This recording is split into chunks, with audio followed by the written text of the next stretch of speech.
Hello and welcome সবাইকে।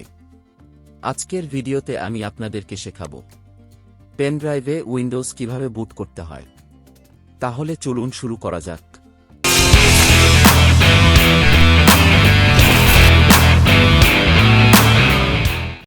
জেনে নেওয়া যাক উইন্ডোজ বুট করতে কি কি প্রয়োজন। একটি পেন ড্রাইভ, যার মিনিমাম সাইজ হতে হবে 8 জিবি, এবং উইন্ডোজ এর আইএসও ফাইলস ও বুট করার জন্য একটি বুটেবল সফটওয়্যার এবং রানিং একটি কম্পিউটার।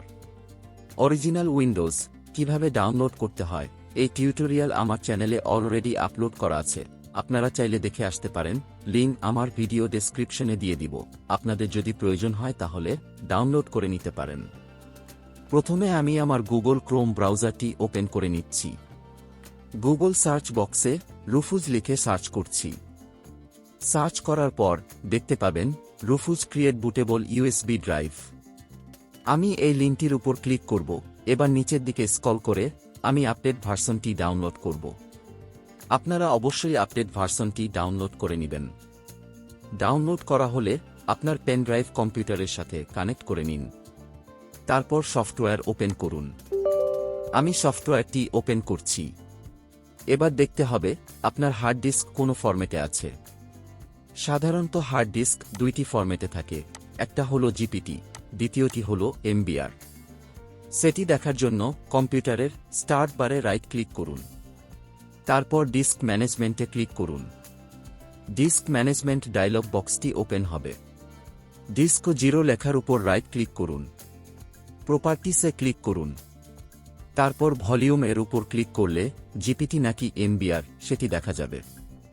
পার্টিশন অনুযায়ী পেনড্রাইভ উইন্ডোজ বুট করতে হবে। পেন ড্রাইভ কম্পিউটারের সাথে কানেক্ট করা থাকলে ডিভাইসে অটোমেটিক পেন ড্রাইভের নাম শো করবে। এবার বুট সিলেকশন এর নিচে disc or ISO please select এর পাশে সিলেক্ট লেখাটির উপর ক্লিক করব। এখন আমি যে উইন্ডোজের আইএসও ফাইলটি ডাউনলোড করেছি সেটি সিলেক্ট করব। সিলেক্ট করার পর পার্টিশন এর জায়গায় জিপিটি হলে জিপিটি সিলেক্ট করব, আর যদি এমবিআর হয় তাহলে এমবিআর সিলেক্ট করব। এরপর বাই ডিফল্ট যা থাকবে সেটি রেখে স্টার্ট এ ক্লিক করলে পেন ড্রাইভ বুট শুরু হয়ে যাবে। এভাবেই পেন ড্রাইভে উইন্ডোজ বুট করতে হয়। ভিডিওটি ভালো লাগলে লাইক, কমেন্ট, শেয়ার করবেন। পরবর্তী সব ভিডিও পেতে আমার চ্যানেলটি সাবস্ক্রাইব করবেন। ধন্যবাদ ভিডিওটি সম্পূর্ণ দেখার জন্য।